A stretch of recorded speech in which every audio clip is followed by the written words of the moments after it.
and welcome to the YYC Soccer Podcast. My name is Jason Kmet, and my co-host is Scott Strasser. Hey, Scott. Hey, Jason. How's it going? You sound a little hoarse tonight. Yeah, I got something going on in my throat here, and I've been kind of under the weather here for a chunk of the week. Thought it was maybe getting a little bit better, but I don't know. It's the end of the day. I think maybe my voice is a little tired out, but I'm going to try my best to persevere on. Well, happy to be back. I know we haven't recorded an episode in, I think, a little over a month now. Exciting time. We're kicking off season 3, if you want to call it that, of the YYC Soccer Podcast. And according to you, this is our 82nd episode, which is remarkable. Yeah, it's pretty cool. I don't know what the numbers are for how many podcasts make it to this point, but I think it's a relatively small number. We're pretty close. I think in a couple of months, we'll hit our 2-year anniversary, because I'm pretty sure we started recording in March of 2023. Yeah, we're getting close there. So yeah, it's been fun, and I'm looking forward to getting going here for another year. And we got a lot to talk about today. It seems like there's been a lot going on, even though it's been sort of over the Christmas time. Yeah. Like I mentioned, our last episode came out shortly before Christmas, and even though we're in the off season, there's not a lot of soccer being played these days. There's still a lot of stories that we're going to delve into tonight. I'm pretty excited about it. Before we get going on that, if you are a new listener to our podcast, joining us at the beginning of season 3, Scott, what is the YYC Soccer Podcast all about? Yeah, so the YYC Soccer Podcast focuses on soccer in Calgary. We talk about it at the amateur, collegiate, and professional levels, discussing the teams and the players from the city's soccer community, all the way from the youth and amateur leagues up to the post-secondary and professional level. And this week, we're going to be talking about the Calgary Wild. They've made some announcements over the last little while, including who their new manager is going to be and some new signings. We'll talk about Cavalry FC. They're back in training after the winter break. And there's a few other things that we want to discuss. I know last December, we were talking about University of Vermont and Sydney Wathuta. And we do have an interview this week. Scott, who's our interview with? A few days ago, we managed to chat with Lydia Bedford. She was named the Calgary Wild's inaugural head coach. I think it was on January 2nd or 3rd they made that announcement. So very recent hire, and it was great to talk to her about becoming Calgary Wild's head coach, but also her career to date and some of the teams and clubs she's been involved with in the recent past. Definitely. So I think actually that's where we're going to start it off. We'll start off our first segment with the Calgary Wild. This is Lydia Bedford, and you're listening to the YYC Soccer Podcast. So the Wild has made a couple of new player signings since our last episode, Jason. Very recently, they announced that Talia White would be joining the club, a player we've speculated would be doing so after starring for Treaty United in Ireland last year. They also announced Janaea Robertson, and before that, Sonia O'Neill. So I think we're up to 11 players in total for the Calgary Wild now. Yeah, the roster is filling out quite nicely here. So, I guess when you talk about these 3 players, Talia White, as far as we were concerned, was like a done deal. It was just a matter of announcing it. But, have to admit, I don't know too much about the other 2 players, although I was reading about, Sonia O'Neill and her background. She's a veteran player and a dual international. Yeah, she represents Venezuela, but she's played professionally for almost a decade. She's 30 years old. She's played for teams in Italy, Croatia, Sweden, Scotland, Germany, and France. Most recently was with the London City Lionesses in England. That's the 2nd division. She left actually because of pregnancy, and she just had a baby born last spring. It's going to be less than a year from the time she had her baby to the time training camp starts. So I think that's a pretty good turnaround time. That's less than most people take for a typical mat leave. Yeah, it's pretty remarkable. And she talked about being a mother, actually. In her interview with the Wild, there was like a little video about her on their social media. So I'd encourage our listeners to give that a listen. But yeah, no, that's a great signing. And as I mentioned, Talia White, she was on our podcast when she was playing in Ireland. So she's reuniting with Kaylee Books, who was also with Italia with Treaty United last year. And I think she would be the fourth homegrown signing. So of the 11 players that the Calgary Wild has signed so far, 4 are originally from Calgary. The other 3, well, 2, because I mentioned Kaylee and Talia, would be goalkeeper Sarah Kelty-Dilling, and then another former podcast guest of ours, Grace Storty, the fullback. Yeah, so I'm presuming we're going to keep getting a trickle of names here over the next couple weeks. And then before you know it, camp's going to start here in February. Yeah, and we talked about that quite a bit with Lydia Bedford. So I guess now is a good time to segue toward that interview. Let's run our interview with the Calgary Wild's new head coach. I'd like to welcome Lydia Bedford to the podcast. Lydia is the new head coach of the Calgary Wild, and she brings lots of experience to the table coaching clubs in England. Lydia, thanks for joining us. Thank you for having me. I'm looking forward to the conversation. So we always kind of start by asking our guests to kind of elaborate on their career, on their background. I know you're from England.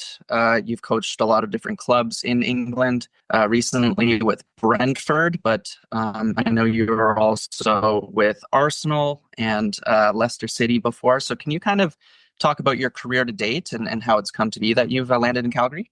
Yeah, so I've spent the last 18 months working as under-18s head coach at Brentford in their boys' academy. That was a job that for me, I don't think I could ever have really planned because I didn't have major life aspirations to work in men's football. But just soon after I left Leicester, there was an opportunity to apply, and I'd done my pro license with one of the assistant coaches for the first team. So I thought, why not? Let's just branch out and kind of see. I'd heard a lot about the club and the culture and the people, and it interested me, I suppose, to see what life looked like on the other side. And I was really blown away by the feeling that I got given when I interviewed for the role. And I guess very similar to Calgary, actually, that made me fall in love pretty quickly with the project and decide actually maybe this is the right move for me. So I actually decided midway through my time at Arsenal with the women that I was going to leave to go to Brentford. And I've really enjoyed the last 18 months. It's been a great opportunity to work in a different side of the game and experience what it's like. Number one, working with male players, in my instance, like 17, 18-year-old male players, which is a bit different to senior pros too. But the pace of the game and the technical range which the players have really tested me as a coach. So I've really enjoyed it. But as you said, before that, I spent around 5 months with Arsenal women. So I joined in the February of 2023, just after I'd lost my job at Leicester. And I spent kind of like that latter part of the season assisting Jonas Ideville, who's just actually gone to San Diego Wave in the NWSL. And it was a really great opportunity to see the top end of the WSL, have the opportunity to work with senior international pros on a day-to-day basis. And having been at Leicester for 12 months before that as manager in a team that from a financial perspective was operating at the bottom end of the Super League, it was nice to see kind of both sides of how the league operates. I really enjoyed my time at Leicester too. I was lucky to step in midway through a season when they had 0 points and were sat at the bottom of the WSL and managed to navigate that period of time and keep them in the league. But ultimately, because of the lack of disparity financially between teams, it was a real challenge the whole time I was there to try and obviously make the playing group as competitive as you could be in that league. But a great experience for me as a young coach at the time. So yeah, lots of experiences in club football over the last couple of years. But my bread and butter before that was working for the English women's national team youth age groups, the Lioness youth age groups. And I did that from 2014 through until I went to Leicester in 2021 and was really fortunate to work with a ton of young, promising players, many of whom have now gone on to represent the Lionesses at senior level, which makes me very proud when I can sit back and watch them, perform on that stage. So I've had a pretty varied career, I suppose, but I guess now this is a great opportunity to come back into senior football in Calgary with a really exciting project and a great leadership group that's driving it in what I feel like is an unbelievable city to work with, people that are dying to see the professional game really come to life in Canada. So I'm very excited for the move. Can you really talk about how the opportunity came up to join the Wild and why did you decide to take this position? I obviously work with an agent like many coaches do, and I'd had a conversation with him when I came back from the under-17s World Cup with England in November and said, look, I'm pretty settled at Brentford, and they've let me go away for a month to the World Cup. So I'm going to sit around for a little bit and see how things pan out in springtime, and maybe reassess my options as a coach next summer. And then out of the blue, a couple of weeks before Christmas, he reached out and said, look, I've, been told about this opportunity, and I'd quite like to put your name forward. How do you feel about it? And I had a bit of initial reservation, but only because my mum has recently been diagnosed with cancer, and she started chemo right before Christmas. So it was more of a family conversation of, this seems like it could be a great opportunity, but is it the right time for everybody that I up and leave? But having spoken to my parents, who have always been massive supporters of my career, their attitude was, once we beat the cancer, we'll be on the first plane out there to come and cheer in the stadium if this works out. So I had my first conversation with Calgary actually maybe about 2.5 weeks before Christmas. And as I mentioned earlier, just was really blown away by the female leadership at the club. They've got some great women with some unbelievable knowledge of the area, with great links, who know how to run businesses. And what they really needed was someone with that kind of football acumen to come in and help bring that side to life. And they inspired me with the way that they spoke about the project. And from that first conversation, I didn't really look back. We very quickly jumped on another call a few days later. And then it was really about just trying to make the X's and O's all fit and, get the timing right. And for me, just make that final decision that I wasn't going to mess them around, and I was happy to take this jump. And it didn't take long to make that decision, and I haven't looked back. Lydia, I did see reference in the club's press release that you do have connections to Calgary, familial or friend connections. Can you talk about that a little bit? And you have been here previously?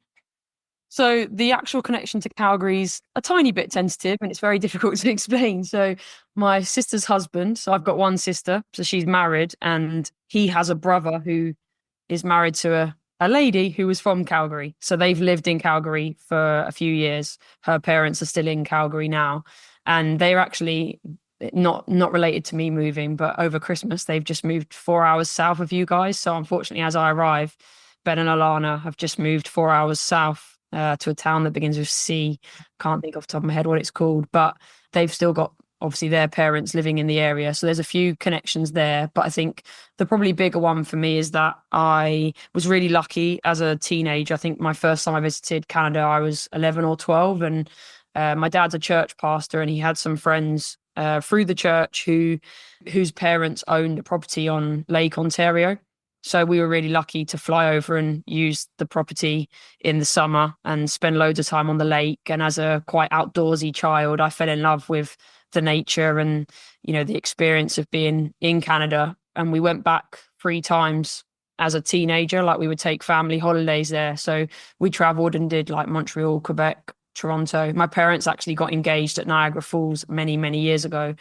And right before I came to Brentford, my parents actually went on a 40th wedding anniversary trip around the Vancouver side of the country. So I decided at the last minute, when I was between jobs, that I had time to travel with them. So I actually jumped onto their holiday at the last minute and did about 2.5 weeks with them. And we flew to Vancouver, did Vancouver Island, Whistler, ended up in Banff. And then I actually traveled from Banff to Calgary to then fly out to Portland to go and do a bit of football visiting. So I never spent time in Calgary at that point, but both sides of the country I love. So I figure you can't go far wrong by somehow landing in the middle and experiencing Calgary. And everyone I've spoken to just says that it's an unbelievable part of the world with so many different opportunities from an outdoor perspective, whether it's snow or the Bow River, which I also fell in love with over Christmas when I saw that. For a lot of expansion teams, a head coach is usually found a bit earlier in the process than when you signed. And, quite a few players were already announced. And, I think we're aware that there are other players that have been signed that aren't announced yet. So does this change anything from your point of view, like going in knowing that a good chunk of the team has already been put together?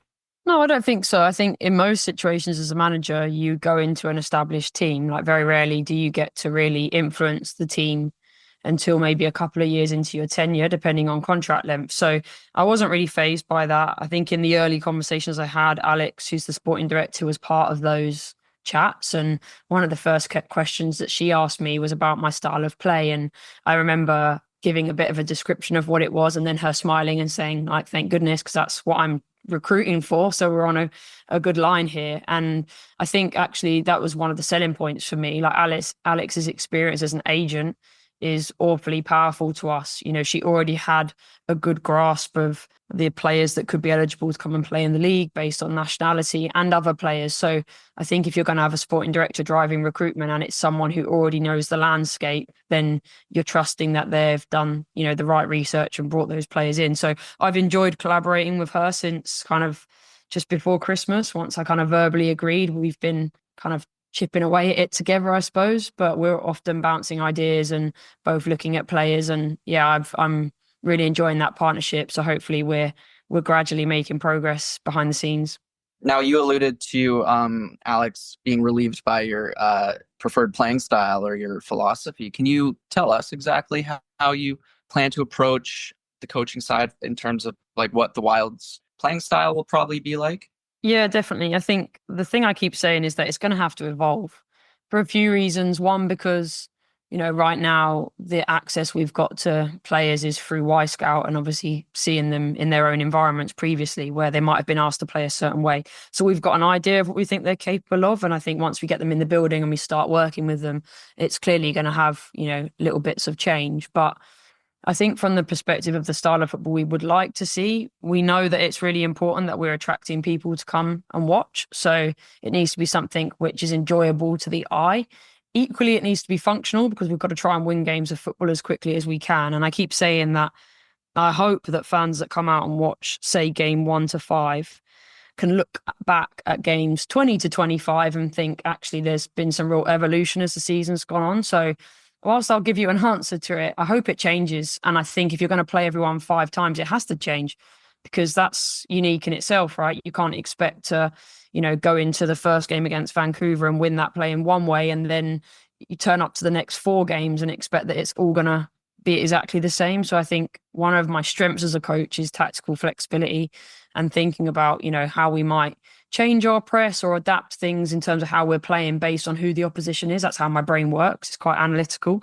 But from a principle perspective, I would say that we want to be a team that's comfortable on the ball. So we've been recruiting players that we think are going to be technically able to execute some of the ideas that I've got and who are going to have a desire to get on the ball in tight areas and find ways to play forward. I'll be directing where I think those best areas are from game to game, but they need to have that kind of technical level to be able to execute that. And that really starts from the recruitment of a goalkeeper that's going to be comfortable playing out from the back. But as I said earlier, like we also need a goalkeeper that can play with range so that we can at times exploit that. So each of those things comes with a bit of variety. From an attacking perspective, we'll look to try and build through the thirds where it's relevant. And we're trying to recruit players that have got the ability to exploit spaces in behind and be creative in the final third. I often say to my players that actually, you know, what they bring to life in the final third of the pitch has got to be a little bit off the cuff based on what they see. I'll give them some principles on the number of players I expect in the box and the areas we might want to cross from, but actually they need to start to make live decisions in the game as to what's appropriate in that moment. From an out of possession perspective, I think that bit's much easier. The word that I think I've adopted since coming over in January is scrappy.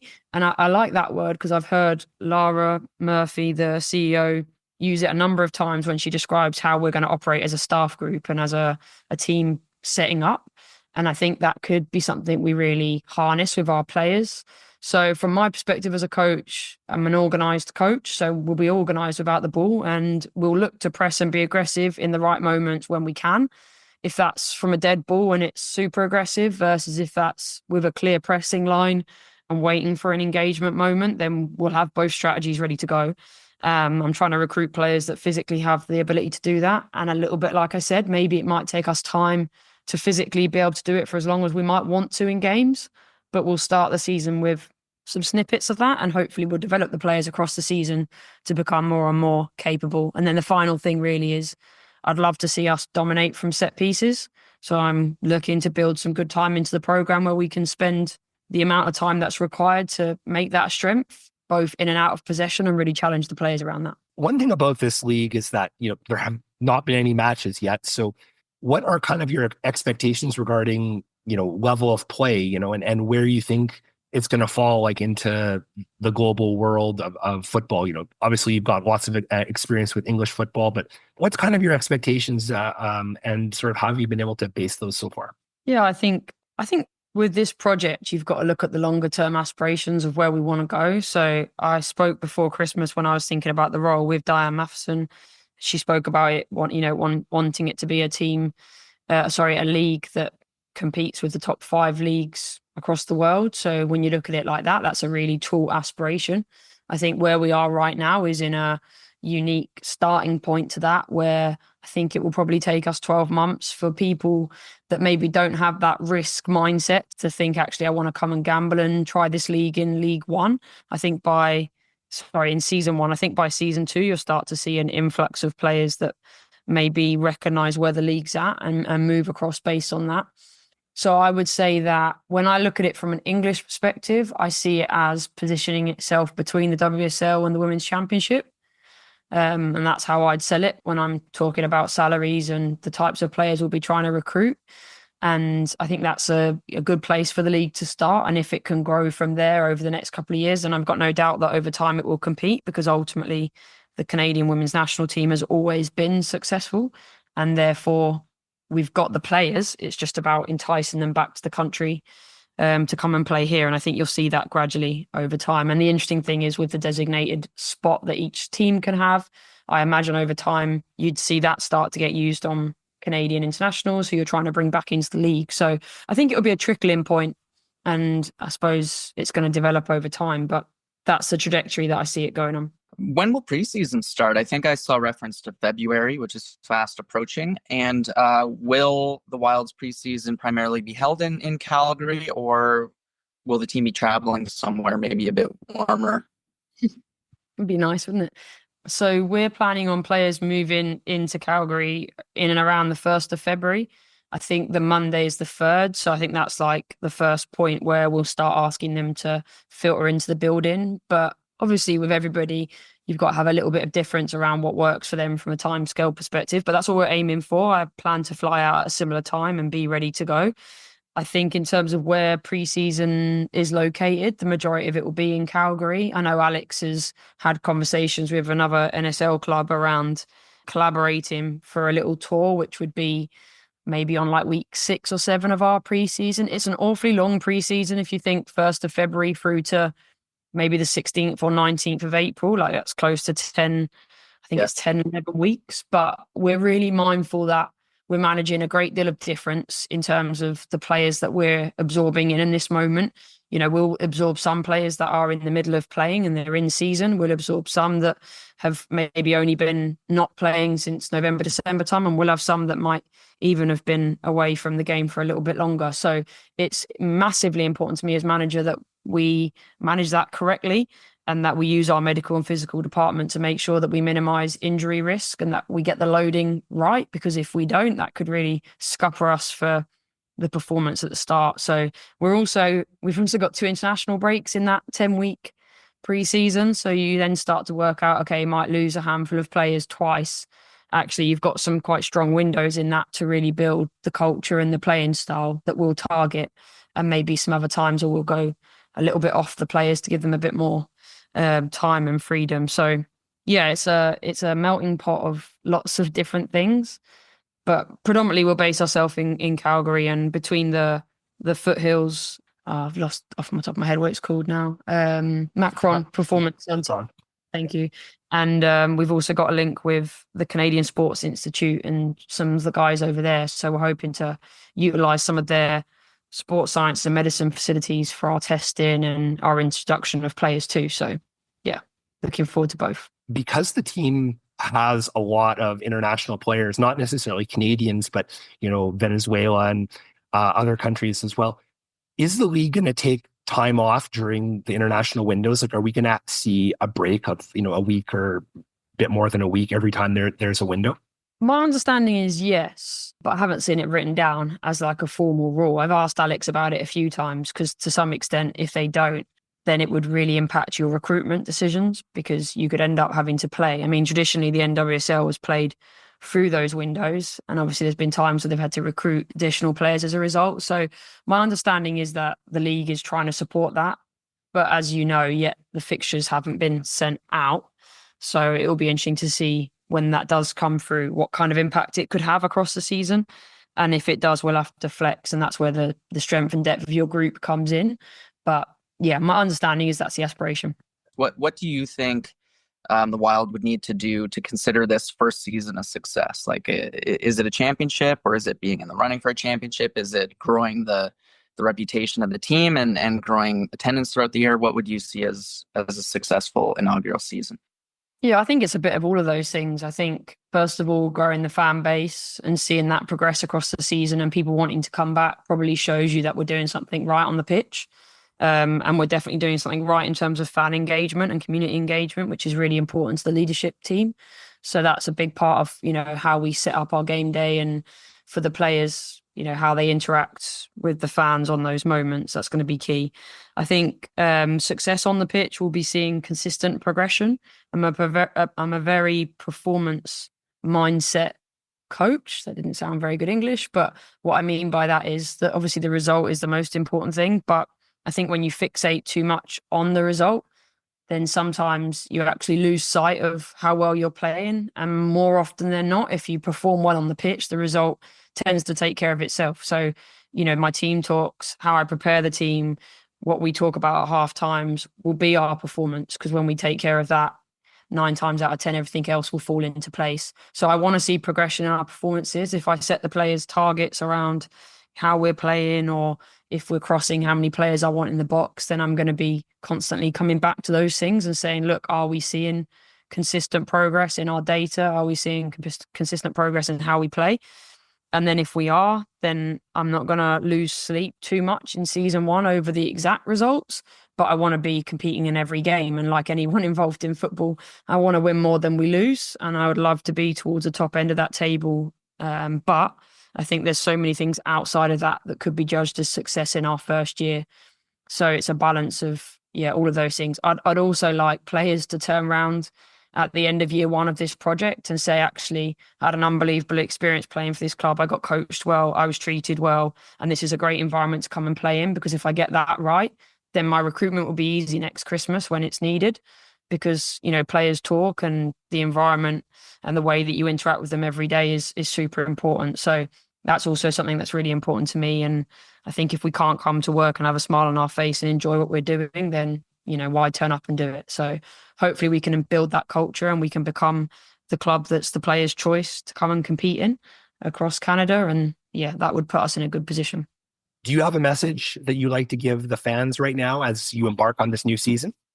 Yeah, definitely. I think over my career, I've seen the impact that the crowd and the fans have on the players on the pitch. And I know, however cheesy it is when they get called the 12th man, but as a player, being able to make your home pitch feel like a fortress and know that every kick of the ball is going to be supported by the people around you, and the sound and the noise that they make is so important. And for us, we want to put on a display for the fans, and we want them to keep coming back, and we want to be able to engage with them. So I would say it'd be great to see the season tickets continue flying off the shelves. And when we know when our first home game is, which obviously we don't yet because ours will probably be a little bit later than everyone else's, then I'd really urge everybody that, success on the pitch for us this year is about the fans and for the fans. So the more that can turn up and support us, the better. Well, I think that's a great place to finish the interview off on, Lydia. But once again, thanks for coming on our podcast, and congratulations on getting the role, and welcome to Calgary. We're excited to meet you in person and to start covering the club when the season gets going here in a few months. Thanks for your support and the coverage too. Thanks very much to Lydia Bedford for taking the time to do the interview with us. So, Scott, after doing the interview, I think we got some pretty good insight about what we can expect from a tactical standpoint and the kinds of things she'll be looking for in players, and also what kind of ideas she has for what's going to happen on the pitch. Yeah, it sounds that way. And it sounds like she and the club sporting director really see eye to eye. This is Dan Quinn, and this is the YYC Soccer Podcast. Cavalry FC is actually in its second week of training in preparation for their Champions Cup matches against Pumas on February 6th and 13th. Yeah, so preseason, if you want to call it that, is technically underway. Like last year, Cavalry is getting going really early in January because of those cup matches coming up in Mexico against Pumas. That's going to be probably the toughest match of Cavalry's history, to be honest. So they're going to want to have their ducks in a row as much as they can. They've released, actually, just today, Jason, we got another update on the roster. And quite a few familiar names will be sticking around Spruce Meadows in 2025. Yeah, I think the number was something like 21, which is quite remarkable.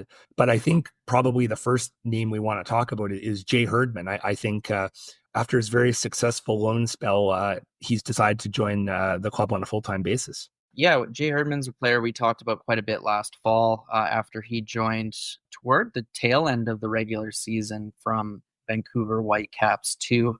Like you said, he had a successful loan spell with Cavalry, kind of nailed down a starting position on the left wing and really made that position his own. Started in the championship final against Forge and was really energetic out there. Not too surprised that Cavalry was trying to sign him to a permanent deal. It's good news, I think, for Cavalry fans that he's going to play. I think he's going to hit the ground running in 2025 and have a really strong start to the season. It's hard to argue with the idea of bringing him back. Like, he came in, it was kind of a perfect setup for what you would want if you had a player loaned in at the end of the year, and he really seemed to fit in well. So I think it's a pretty great signing overall. Yeah, Cavalry had a lot of players play at left wing last year, and I think of all those players who were out there, I think Jay Herdman was probably the best fit. Others who played on the left would have been, Willie Akio, Nicholas Veiling. I think Nico Moroniak, the youngster, would usually play out on the left when he was playing. And I can't remember, what was the Australian guy? Leighton Brooks. Yeah, Leighton Brooks. I think he may have been more out on the right, but point stands that it took some time for Cavalry to find a winger who really suited their playing style last year, and it seems like they've recognized that Jay Herdman is a good choice, and they've managed to nail him down for 2025. If we want to talk about the players who aren't going to be returning, I think first name we'll mention quickly is Malcolm Shaw. He wasn't on that list. He was not exactly a regular starter on the club, kind of a veteran role player, and I guess he won't be back this year.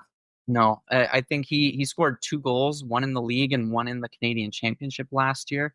And he had a lot of chances. And I think in the second half of the season, he was really only coming on at the end of games to give Tobias Warshevsky a rest, usually, or another player. But yeah, he would get a 10-minute cameo, and it just seemed like he'd kind of lost favor with the coaching staff, and he just wasn't getting to start. He'd kind of, he had a couple of good games in the first bit of the season, but that wasn't actually when Cavalry was winning. And when Cavalry was winning, he just wasn't as involved. And of course, the most notable name that won't be returning this year is Dan Klomp. We've read several reports which, he has confirmed he's not coming back. There's been no announcement about, where he's going to end up next or anything like that. But it seems pretty clear he's not coming back.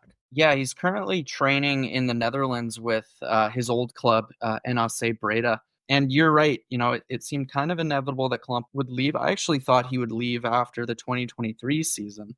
So the fact that Cavalry fans got another year out of him and got to see him lift the cup last year was special. But I think you and I have talked about how Klomp, as much as he enjoyed his time playing for Cavalry and was a really good servant to the club, he's always had the ambition of moving up in his career, and he's good enough to play at a higher level. Mm-hmm. And I did see an article online, and it was in Dutch, but I did the old Google Translate on it. And in the interview, he said that he didn't really think coming back to Calgary made a lot of sense because he had accomplished everything he could accomplish here, and there was no place to go but down, sort of from that standpoint. But really enjoyed his time with the team in the city. It was just time to do something different. I was thinking about this, Jason, and this might be recency bias, but I would consider Dan Klomp the best player that Cavalry has had in its 6-year history. 2-time Defender of the Year in the CPL, had an Ironman season in 2023, almost had an Ironman season in 2024, scored 17 goals despite being a center back. So chipped in offensively as well.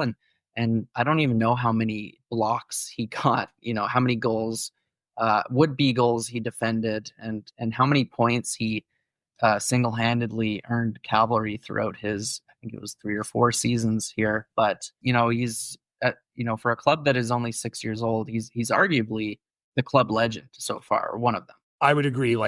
When you mentioned that, maybe being the best player in team history, I can't think of anyone else. There have been players who have had a spurt, a series of games where they've had a really brilliant run. But, when you look at his consistency and longevity and the awards he's won, the trophies the club has won, I don't know. I think it's be hard to argue that. I do know from my own perspective, I would say that there's been no player that I can think of as someone sitting in the stands that, I've enjoyed watching the way they play football more than him over the past 6 years. Yeah, I'm with you there. So yeah, huge boots to fill for whoever becomes Cavalry's kind of starting center back. We'll see how they do filling that position, but yeah, it's a big loss for Cavalry. But other than that, it really does look like almost the exact same team as 2024, which fans are probably going to be pretty pleased with. Mm-hmm.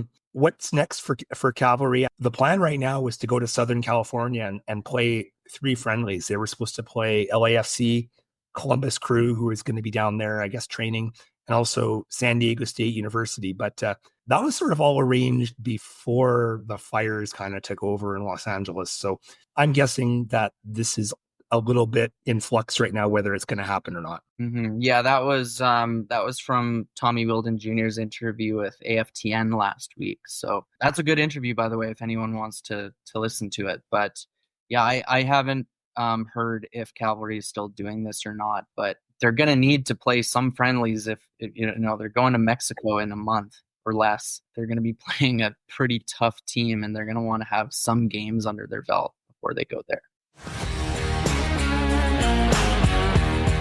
This is Mila Schneider, and you're listening to the YYC Soccer Podcast.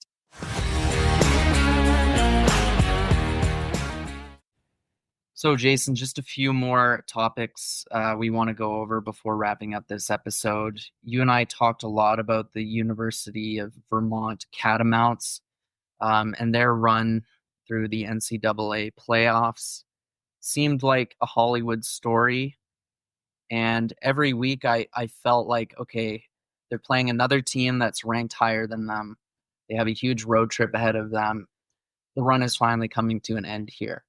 And the reason we're talking about Vermont is because there's a player from Calgary on that team, Sydney Wathuta. And he's not a bit part player. He starts a lot of games for them. And sorry, I'm rambling here, but basically, Vermont during our, break in the podcast made it to the final and then won in a very dramatic fashion. Yeah, the final score was 2-1 over Marshall, and they were down right pretty much to the end, and they tied it up in the 85th minute, and then they took it to overtime, and they use a golden goal format in the NCAA, and in the 95th minute they scored a golden goal, and like you said, it's the kind of story that seems like it would have been written by someone in Hollywood. And that video of Vermont winning it in overtime, awesome visuals. I mean, the commentary on the goal was really well done. The fans went wild. It was a huge crowd for a college game. Obviously, it's the national championship, so it's going to be well watched. But I would wager that there was 10,000 fans there. Unfortunately, Wathuta was injured in that game and was substituted before the overtime, but still very involved with the Catamounts playoff run. And that was I just thought it was a really cool story. It was probably my favorite story of the year, one of them at least, that we've had on our podcast of a Calgary soccer player just being involved in a really cool story. So that ended the NCAA season, but it didn't take very long. And Wathuta was back in the news again, just a matter of a few days later. Yeah, we had heard that he was probably going to be named in the MLS draft, and he was by Colorado Rapids, which is cool because I think that Sydney Wathuta would be the second player from Calgary to be drafted by an MLS team. And the first one was Bradley Camden Theo, former podcast guest and Cavalry left back. And he was also signed by Colorado in 2016. So that I thought was a pretty interesting coincidence. Fortuitous timing for us recording on this Thursday evening. Just a couple hours before we recorded, it was announced that he has signed with the Rapids, and he's going to be playing mostly with the Rapids 2 team in MLS Next Pro. Yeah, I'm excited to see how it goes. He'll be a player that I'm sure we'll kind of keep tabs on in 2025. But no, it was a great year for Sydney Wathuta, both on the individual front and of course his college team winning its first ever national championship. So happy to see how well he's doing. I don't think I knew who he was in the summertime, and then it turned into one of the coolest stories of the year. Definitely. All right, Jason, last thing we want to talk about on our episode, Bim Pepple, another player from Calgary. He had a great 2024. We talked about him. He was playing on loan with Southend United in the National League, which is the 5th division in England. And we, both followed that club on social media after he joined. And it seemed like he was just scoring goal after goal. And after 11 goals in 23 games, he has earned himself another move up the ladder in English football. After being recalled by his parent club, Luton Town, he has now moved to Chesterfield FC, who play in League 2, which is the 4th division in England. I think it's a good move for him. And, although I am a bit disappointed because I love the name of Southend United. They're the Shrimpers. And I just want to keep mentioning that because I think it's the coolest nickname out there. But I guess we're going to have to not mention it anymore on the podcast. But this is a good move for him. And he was actually interviewed recently, and he said that he wants to keep moving up. He's got ambition, and he stated one of his goals is he wants to make the Canadian men's national team for the 2026 World Cup. So he said he's got to keep advancing if he wants to realize that goal. Yeah, I don't know if he'd be on the radar of Jesse Marsh playing in the 4th division. So he would have to move up quite a bit before he'd be competing with the likes of the strikers for Canada at the moment. We know are very good. But no, he's already played. He's made his debut for Chesterfield. He started yesterday in a cup game against Rotherham United. This was the last 16 of the Virtue Trophy, which is a tournament for clubs in League 1 and League 2. Chesterfield lost on penalties after a goalless draw. I did watch the highlights for this game on YouTube shortly before we started recording. Pepple, he was playing up top as a lone striker. He had a really good chance in the first half from close range. Couldn't get the ball out from under his feet. Probably should have scored on that, but he did his first, or maybe not his first, but he did an interview with the club the next day and talked about how he's a bit rusty and played in a couple of weeks. So, neat to see him start. And I was really impressed by the quality of play in that game. So I think, League 2, it's obviously full-time professional in England, some big, historic clubs in that division. And he's going to probably have to pick up his game to see the same kind of success that he had with the Shrimpers. Thank you for listening to the YYC Soccer Podcast. You can have this podcast downloaded to your device as soon as it becomes available by subscribing on Apple Podcasts, Spotify, or other platforms. Check out our website at yycsoccer.com, where you can look through our episode archive and find other options to listen, including our YouTube channel. We also have links there so you can buy Scott's book about Calgary soccer history online. You can leave us a question or comment in the Contact Us section of our website. You can also interact with us on social media such as Twitter, Instagram, Blue Sky, where our username is YYC Soccer 403. Thanks for listening.